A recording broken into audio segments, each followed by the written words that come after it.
आदाब। खुसूसी प्रोग्राम दो रुख में आपका इस्तकबाल करते हैं। मैं हूं आपके साथ सना वारिस। दो रुख में आज का मौजू है किसान और सरकार के दो रुख। 8 दिनों से जारी एहतजाज के बीच 4 मरतबा सरकार और किसान तंजीमें बातचीत की मेज पर आई। सरकार किसान के तय नर्म दिख रही है। किसान तंजीमों ने भी अपनी मांगों का मुसव्वदा सरकार के सामने रखा। किसान पीछे हटने को तैयार नहीं। इस बीच पंजाब, हरियाणा और यूपी के किसानों को दूसरी रियासतों के किसानों का भी साथ मिल रहा है, तो वहीं ट्रांसपोर्टर्स एसोसिएशन ने भी किसानों की हिमायत करने का ऐलान करते हुए चक्का जाम करने का इंतबा दिया है। सरकार को न सिर्फ अपोजिशन जमातें इस मुद्दे पर घेर रही हैं, बल्कि इत्तेहादी पार्टियां भी सरकार के कदम पर दोबारा गौर-ओ-खौज करने का मुतालबा कर रही हैं। बतौर एहतजाज पद्मश्री लौटाने का भी अमल शुरू हो चुका है। इस जिम्न में प्रकाश सिंह बादल ने पद्मश्री लौटाया तो सुखदेव सिंह ढिंडसा ने लौटाने का ऐलान किया है। इसी मौजू पर जानेंगे सरकार और किसान का रुख। प्रोग्राम दो रुख में सबसे पहले तारुफ करा दें अपने दो खास मेहमानों का। दानिश इकबाल साहब जो कि तर्जुमान हैं बीजेपी के, साथ ही साथ एक और खास मेहमान हमारे दरमियान मौजूद हैं, किसान लीडर हैं सतीश चौधरी साहब जो कि कौमी तर्जुमान हैं भारतीय किसान यूनियन के। आपका भी खैर मकदम करते हैं, स्वागत करते हैं। सबसे पहले सतीश चौधरी साहब आपके पास ही आ जाते हैं, क्योंकि आपकी मांगे जानना बेहद जरूरी हो जाता है एक ऐसे वक्त में जब आप 8 दिनों से लगातार प्रोटेस्ट कर रहे हैं, धरना दे रहे हैं, आंदोलन कर रहे हैं। आपकी मांगे और आपत्ति क्या है, सबसे पहले बताएं। जी सोना जी, बहुत बहुत आभार। आपके चैनल का आभारी हैं कि आप देश के किसान के मुद्दे उठा रहे हैं। पूछिए क्या जानना चाहते हैं। इस कानून को लेकर आपत्ति क्या है? जब मीटिंग की बात हो रही है, कई बार सरकार और किसानों का सामना भी हो रहा है, लेकिन मसले का हल नहीं निकल पा रहा है। किन बिंदुओं पर आपको आपत्तियां हैं, ये बताइए। ये 3 अध्यादेश अभी जो जारी हुए हैं कोरोना काल में, कानून जिनकी कोई जरूरत भी नहीं थी, सरकारों ने इनको कानूनी अमली जामा पहनाया है। अनावश्यक रूप से ये किसानों पे, देश पे थोपा गया है। ये कानून अलोकतांत्रिक तरीके से भी लाए गए हैं। जनमानस के हितों को ध्यान में नहीं रखा गया है। कहीं ना कहीं से किसान को ये बर्बाद करने की, पूरी तरह किसान को बर्बाद करने की ये एक साजिश है। किसान के हकों का कानून नहीं है। ये कहीं ना कहीं से किसान को बहुत ज़्यादा प्रभावित करेगा। किसान के साथ साथ आम जनमानस को प्रभावित करेगा। ये पूरे देश की जनता से को प्रभावित करेगा। ये एक तरफा कानून पूंजीपतियों के हक में सरकारों ने बनाया है। ऐसा महसूस होता है कानूनों को देखकर, उनका अध्ययन करके जी, कि ये कानून, मुझे तो नहीं लगता है कि सरकारों ने बनाया हो। इस कानून का निर्माता, इन कानूनों का निर्माता कहीं पूंजीपति तो नहीं है। इन्हें देख के ऐसा लगता है। ये तो सीधा सीधा जनमानस पे कुठारा घात है। भाई, लिमिटेशन की जो भंडारण क्षमता थी उसे खुला हाथों में दे देना, कहीं ना कहीं कालाबाजारी को बढ़ावा देना है, जिस पे पूरे देश की जनता के सवाल खड़े हो रहे हैं। एक बाजारवाद के नाम पे, एक बाजार एक दाम, उसके नाम पर किसानों के साथ छलावा किया जा रहा है। बहुत बड़ा छलावा, जिसे किसान अब समझ चुका है। किसान ने झेला है।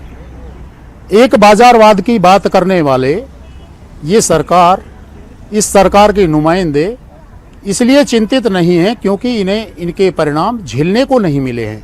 ये तो किसान ने झेला है।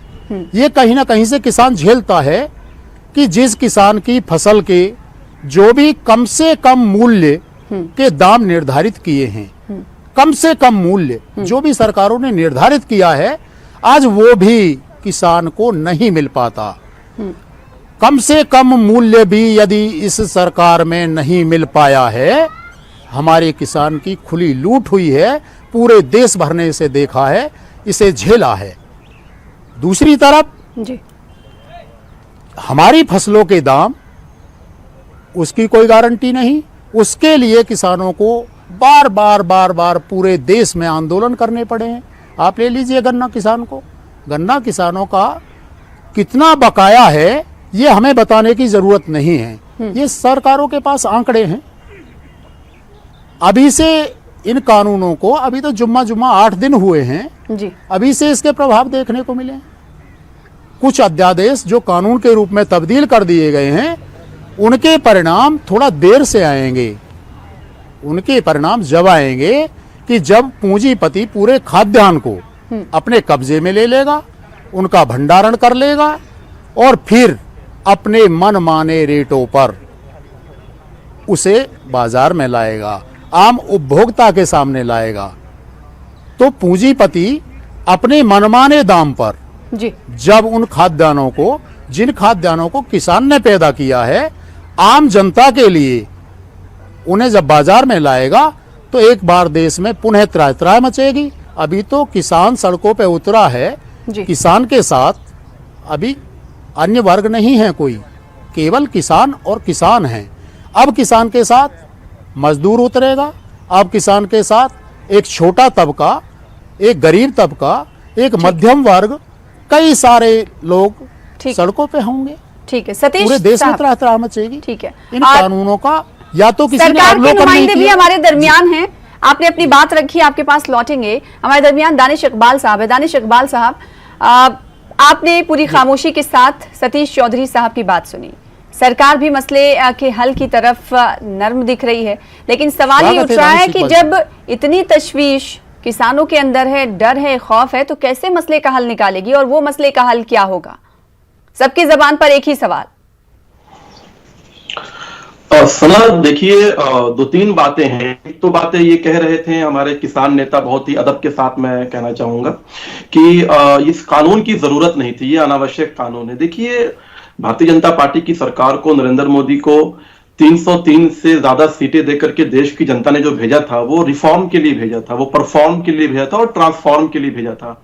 तो रिफॉर्म करना सरकार का काम है और सरकार ने वही उसी के तहत, रिफॉर्म के तहत जो है इस कृषि कानून को लाया है। और ये कृषि कानून जो है, इसमें जो बातें चल रही हैं और जिस प्रकार से इसमें देखिए आप कि ऐसी बेबुनियाद चीजें कि अडानी और अंबानी को और बड़े पूंजीपतियों को जमीन चली जाएगी और वो जो है जमीन अधिग्रहण कर लेंगे। देखिए, इसमें जो करार है वो जमीन का करार है ही नहीं, करार जो है वो फसल का करार है और वो भी किसान जब चाहे बिना पेनल्टी के उस करार से बाहर आ सकता है।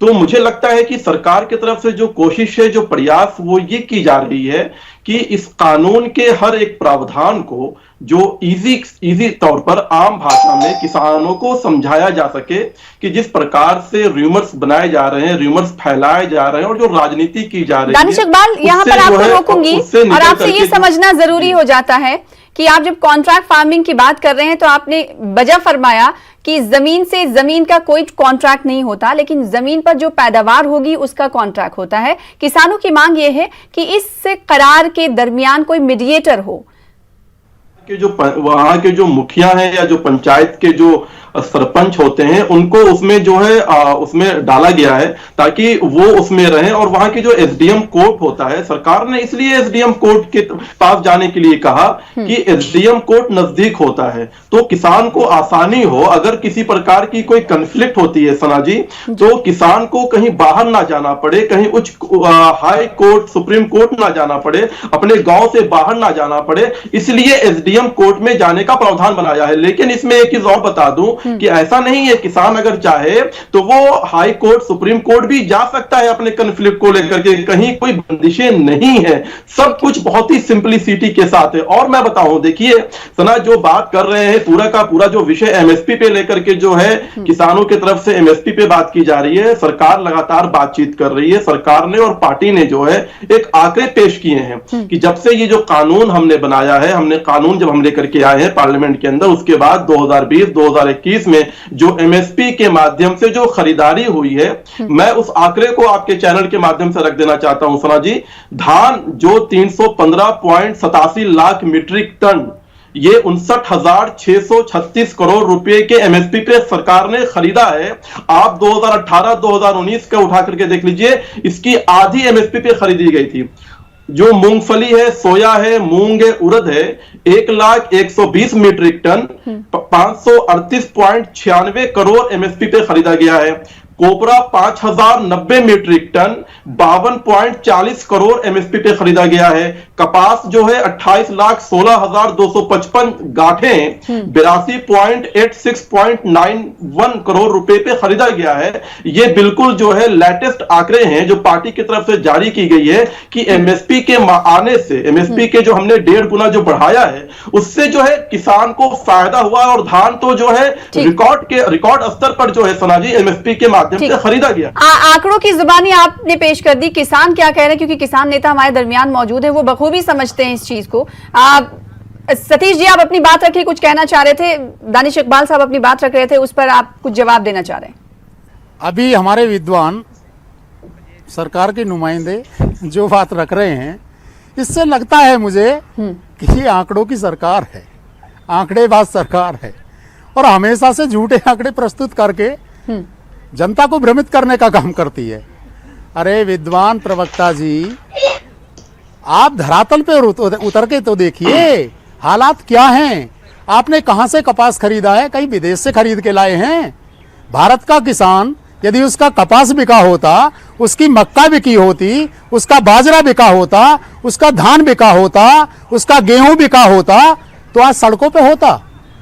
कमाल करते हैं आप, कहां से आंकड़े लेके आते हैं, कहां से ऐसे फर्जी आंकड़े आप तैयार कर लेते हैं, ये समझ में नहीं आता है। इससे प्रतीत होता है कि आपकी सरकार केवल आंकड़ोंबाजों की सरकार है। आप जमीन पे उतर के देखिए, आज मक्के का किसान लुट गया, बर्बाद हो गया।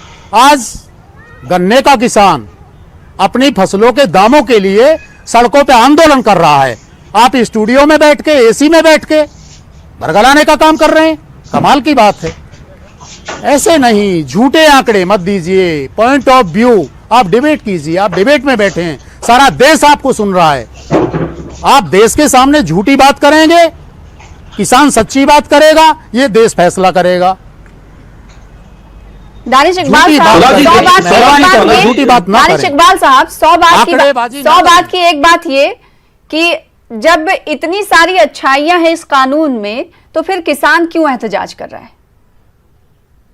सना जी देखिए, मैंने पहले भी कहा कि ये सना जी देखिए, पहले मैं माननीय सम्मानित जो किसान भाई हैं जो ये बार बार आरोप लगा रहे हैं, झूठ बिल्कुल नहीं है, ये आंकड़े हैं। आप जो है जाके गूगल पे जाके सर्च कर सकती हैं, न्यूज़पेपर में छपे हैं, आप वहां जाके देख सकती हैं, सरकार की वेबसाइट पे, भारतीय जनता पार्टी की वेबसाइट पे देख सकती हैं। जो सच्चाई है, जो वास्तविकता है, उसी आंकड़े को पेश कर रहे हैं। आपके पास आंकड़े मान लेते हैं, आपके सच्चे आंकड़े, हम नहीं कहते कि आपके आंकड़े मान लेते हैं, आपके आंकड़े सच्चे हैं।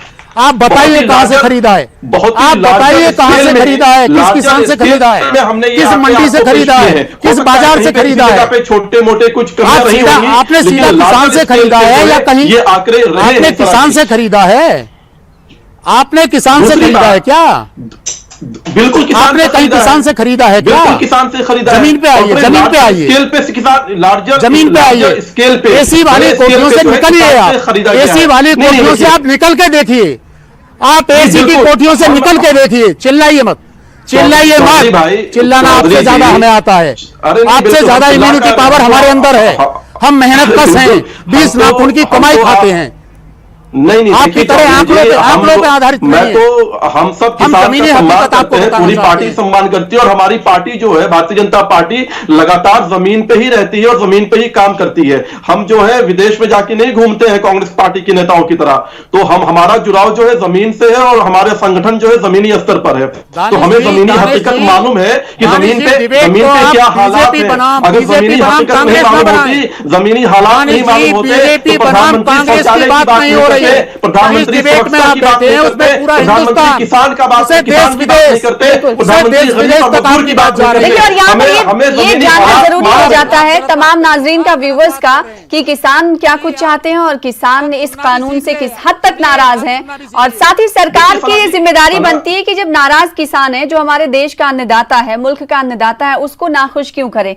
जब वो मेहनत मजदूरी करता है, अपने उपज को लोगों के सामने परोसने के लिए तैयार करता है, तो उसके साथ नाइंसाफी भी ना की जाए। सतीश चौधरी साहब, आपके पास आऊंगी। कुछ देर पहले दानिश इकबाल साहब ये कह रहे थे कि कॉन्ट्रैक्ट फार्मिंग कानून के अंदर जिस बात पर आप लोगों को ऐतराज है वो ये है कि मीडिएटर कोई नहीं है। मीडिएटर के हवाले से उन्होंने कहा कि एसडीएम के सामने आप अपने मसले को, अपने कॉन्फ्लिक्ट को दूर कर सकते हैं। क्या ये है वाकई में ऐसा? क्योंकि आप लोगों की मांग तो यही थी कि कोई पंचायत लेवल का मैं आपसे एक शख्स हो जो इस टोकना चाहूंगा, माफी चाहूंगा आपसे जी। मैं आपसे एक बात जानना चाहूंगा कि जिन पूंजीपतियों को ये कॉन्ट्रैक्ट फार्मिंग को सौंपना चाहते हैं, क्या उन पूंजीपतियों के विरुद्ध एसडीएम न्याय कर पाएगा, न्याय दे पाएगा, कोई एक्शन ले पाएगा, किसान को उसका हक दिलवा पाएगा? एक डीएम की उतनी हैसियत क्या होगी? भाई लोकतंत्र प्रणाली को ये ध्वस्त करना चाहते हैं। आज तक किसान आजाद था, इस देश का हर नागरिक आजाद था। जब उसकी कहीं भी नहीं सुनी जाती थी तो वो न्यायपालिका का सहारा लेता था। इन्होंने कहीं ना कहीं से, ये तो हाई कोर्ट का अपमान करते हैं, कहीं ना कहीं से सुप्रीम कोर्ट को ये तो दरकिनार करना चाहते हैं। इनकी मंशा क्या है? इनकी तो मंशा पे ही सवाल खड़ा होता है। क्या मंशा है? क्या एक पूंजीपति से किसान में इतनी हिम्मत हो गई कि एक पूंजीपति के विरुद्ध मुकदमा दर्ज करेगा और उसे एसडीएम कोर्ट सुनेगा? कितनी हंसी की बात है। मुझे हंसी आती है ऐसे विद्वान प्रवक्ताओं पे, ऐसी विद्वान सरकार पे जो एक एसडीएम कोर्ट के द्वारा एक एसडीएम सीट से या एक जिलाधिकारी की सीट से पूंजीपतियों का सामना कराना चाहती है। उनके दरवाजे हाई कोर्ट, सुप्रीम कोर्ट बंद करा देना चाहती है। देखिए दानिश इकबाल साहब, आपने खुद सुना सतीश चौधरी साहब को। कमाल है। किसानों की हालत हमारे मुल्क में कैसी है, और जो डर है वो मुझे जहां तक लगता है, या सियासी मुबस्सरीन को जहां तक लगता है, वो यही मानेंगे कि डर जायज है। इसकी जिम्मेदारी तो बनती है सरकार की, बनती है फिर तो सना देखिए किसान भाइयों के मन में जो भी प्रश्न है या जो भी डर है, ये हमारा दायित्व बनता है, हमारा कर्तव्य बनता है कि हम उनको जो है उस डर को निकालें और उनके हर प्रश्न का जो है हम उनको ठीक करें, हर प्रश्न का उनका उत्तर दें। लेकिन देखिए कुछ राजनीति जो हो रही है और राजनीति के तहत जो चीजें हो रही है उसमें हम कुछ उसमें आवाम देख रहा है, उसमें पूरा आवाम, पूरा हिंदुस्तान, पूरा हिंदुस्तान देख रहा है, सरकार की नैतिकता देख रहा है। मैं आपके बीच में नहीं टोक रहा था। सत्ता में आसीन है आप, मर्यादा है, डिबेट की सत्ता में आसीन है। आपकी बात आप राष्ट्रवादी कहते हैं अपने आप को, राष्ट्रवादी कहते हैं। सतीश जी, आपको मौका दिया जाएगा। आपका राष्ट्रवादी सरकारी नुमाइंदे की बात भी सुनना जरूरी हो जाता है। जब आप सरकार से मांग करते हैं तो सरकार किस हद तक आपकी मांगों को लेकर। बिल्कुल बिल्कुल। देखिए सना, आपको अगर एसडीएम पे भरोसा नहीं है, अगर आपको भारत के शासन प्रणाली पे भरोसा नहीं है, आपको संवैधानिक सिस्टम पे भरोसा नहीं है, तो मैं इसमें कुछ नहीं बोल सकता हूं। और जहां तक सवाल है कि सिर्फ एसडीएम का प्रावधान नहीं है, आप उसके आगे भी जा सकते हैं। अगर आप वहां से सेटिस्फाइड नहीं है, वहां के न्याय से सेटिस्फाइड नहीं है, वहां की जो आपकी जो फैसले हैं उससे अगर आप सेटिस्फाइड नहीं है, तो आप आगे जा सकते हैं। ये एक बेबुनियाद बहाना है जिसका कोई लॉजिक नहीं है। एक बात देखिए सना, स्वामीनाथन आयोग की जो रिपोर्ट आई थी उसमें स्वामीनाथन ने साफ कहा था कि एक ड्रीम होगा भारत की कृषि के लिए अगर इस तरह के कानून लाए जाते हैं, और 10 साल तक यूपीए सरकार ने उस कानून को नहीं लाया था। मोदी जी ने जो है स्वामीनाथन आयोग की रिपोर्ट की सिफारिश किया था।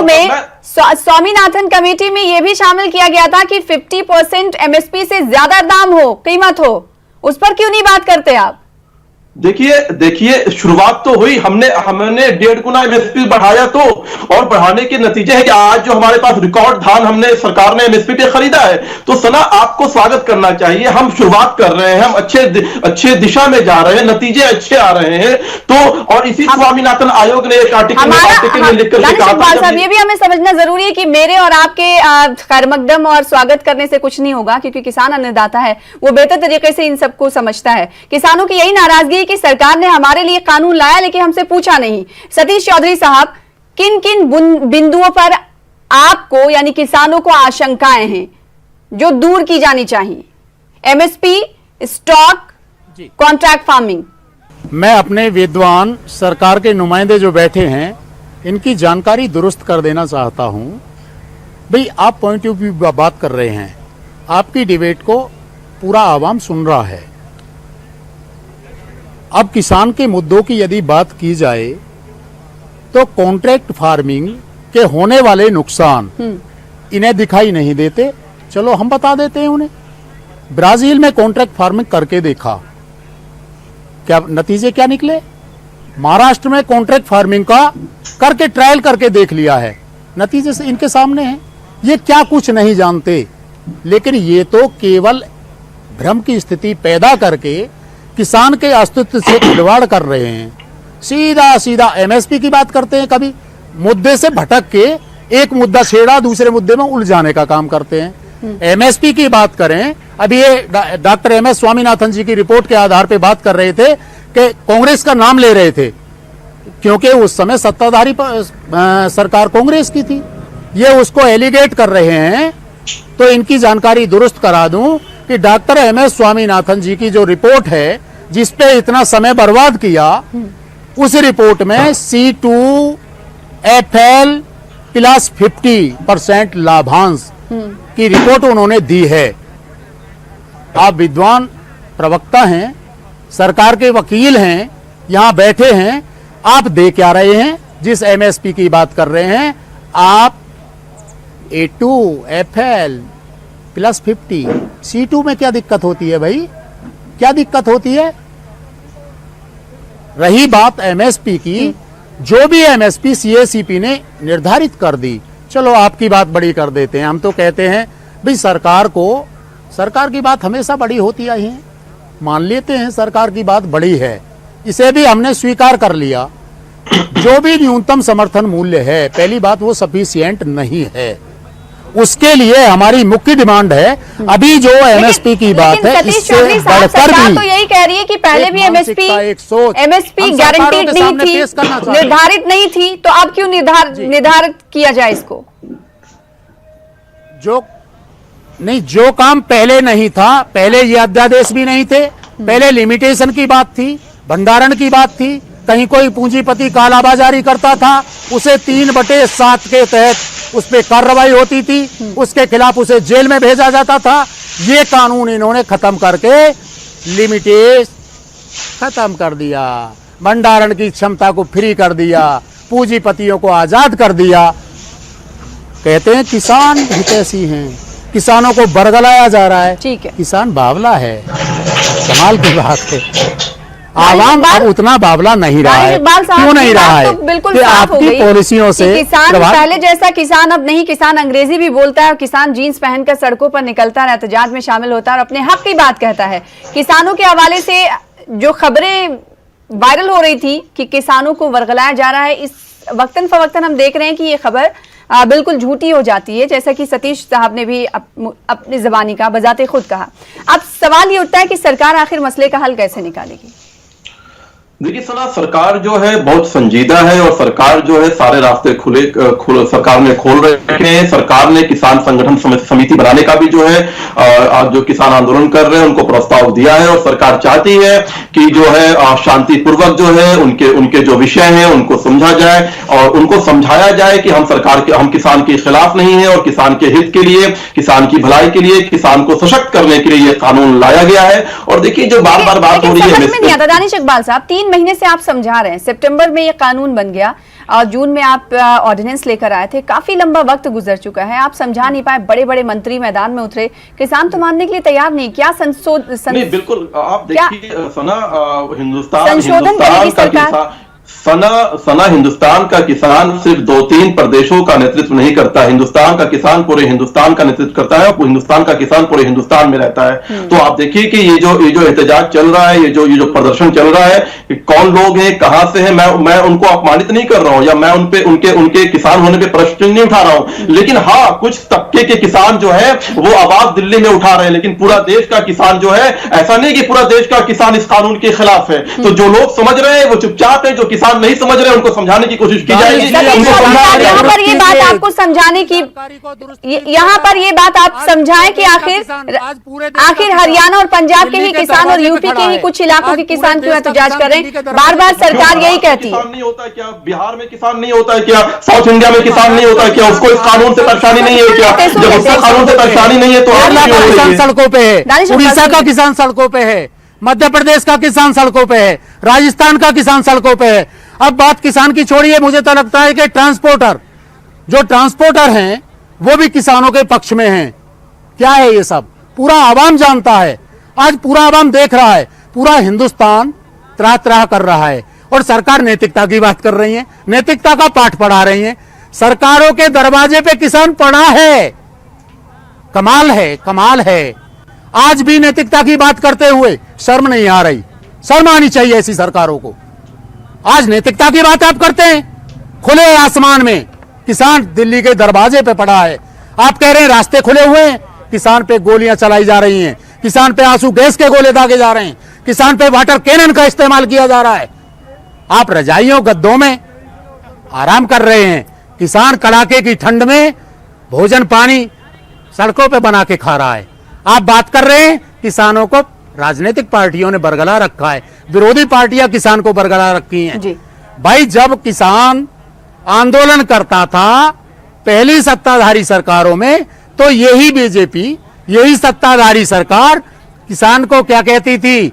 किसान की मांग जायज है, जी। हम किसान के तो साथ किसान हैं। अब सरकार तो को वो आईना भी सरकारें दिखा रहे कहती हैं। थी, किसान अब सरकार को आईना भी दिखा रहे हैं और उनका ये कहना है कि जो कानून लाया गया है उसे वापस लिया जाए। वहीं सरकार की तरफ से इस हवाले से क्या कुछ फैसले लिए जाएंगे, ये देखने वाली बात होगी। किसान किस हद तक राजी होंगे, ये भी देखने वाली बात होगी। बेहद शुक्रिया आप दोनों का अदा करना चाहेंगे हमारे प्रोग्राम दो रुख में शामिल होने के लिए। फिलहाल इसी के साथ मुझे दीजिए इजाजत। कल फिर बड़े मुद्दे के साथ हाजिर होंगे, तब तक के लिए आदाब।